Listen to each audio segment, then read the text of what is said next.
Hello, everybody. I am here with Shaun Deeb, who I think we can say now it is official that you are the Player of the Year for the 2018 World Series of Poker. This is really an incredible achievement, even for someone with so many accolades and accomplishments. We spoke earlier this summer about you really actually working for this and pursuing this, and now to finally get here. Tell me a little bit about what you're feeling. I can't believe it's, done and over. I can't believe no one challenged me. I can't believe the guys who multi-tabled during the World Series, played every event, put in so many hours trying to make so much money, didn't come here to all, they had a, 10 to 20% shot of passing me. And I know if I was top 5 and had that percentage, I would have been here. I did it in Berlin when I was, an outside shot a couple of years ago. But I think that they just knew that I was going to come and chose not to show up. So they knew you were going to come, and then they knew that they wouldn't surpass you if you did. I mean, it was going to be tougher. Obviously I put up almost 1,000 points out here, and that's without playing the 25K or 100K, which if it was close, I might have found a way to get into those events. But I chose not to play them, and here I am, winning.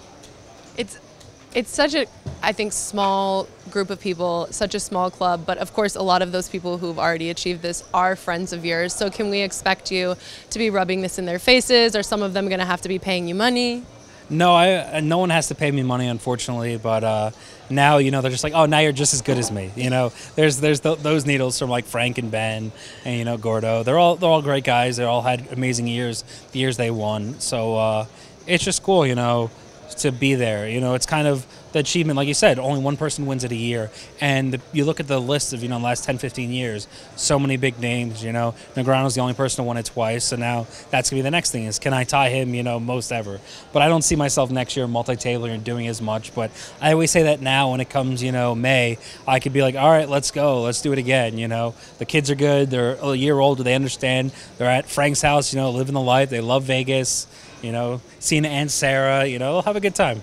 Crazy Auntie Chardonnay, You'll be the first to probably get my kids drunk.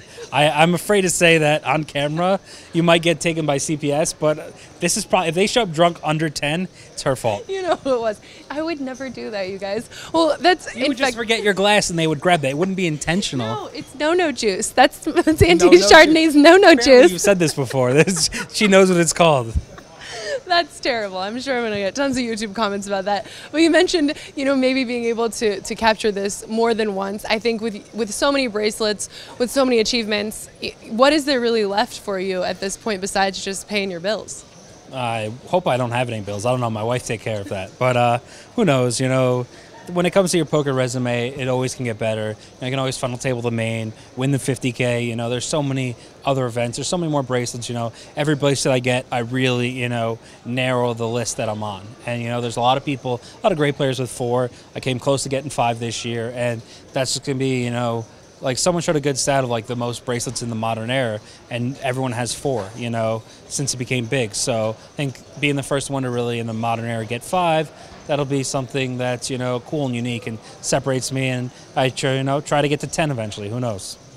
I like that we're referring to it now as the modern era. It really is. I mean, it's true, though. You look at all sports and, like, poker's modern era with these big field sizes, these different structures, it's very different than moneymaker days. And so I think you do need to differentiate those bracelets. And, Billy Baxter's a great player, but he won, a bunch of sit and goes for bracelets. If we had that opportunity to play a bunch of sit and goes, we'd have a lot more bracelets too.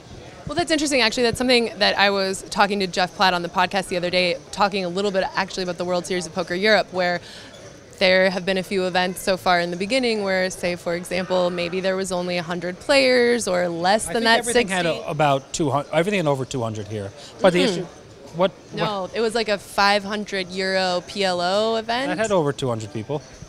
Not according to my sources. I was in it and I put in like 6 bullets. I'm pretty sure it had over 200 entries, maybe. Yeah. Okay. What do you mean by uniques? Like people. Yeah. I mean, you go by entries, not uniques. I think that's kind of what matters in poker.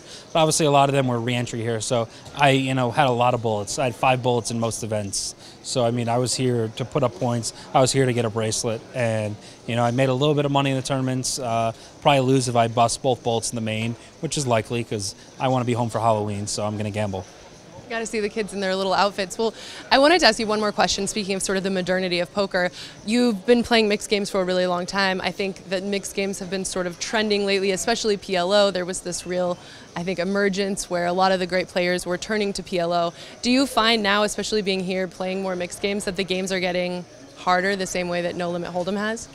I don't think they're getting harder. It's just that the people who are bad went broke, which happens, you know. But I think that there's always people getting new to each game, and I think you need to clarify that PLO is not a mixed game. The way we talk about mixed, it's more the limit-based game. So PLO is different. PLO is basically almost as popular as Hold'em in a lot of destinations, definitely in Europe. So you see, like, the cash games are more likely PLO because the fish like action, and PLO like to gamble. Let's get it. So they know they're not getting lit up, and they can play more hands, and that's kind of knowing that people don't like folding in poker and giving them a game where they don't have to fold is very important in making customers be happy. Yeah, and everyone likes 4 cards. You know, we're adults here. We can all have 4 cards. This is Shaun Deeb. I'm Sarah Herring. You guys are with us. Thank you so much for joining us.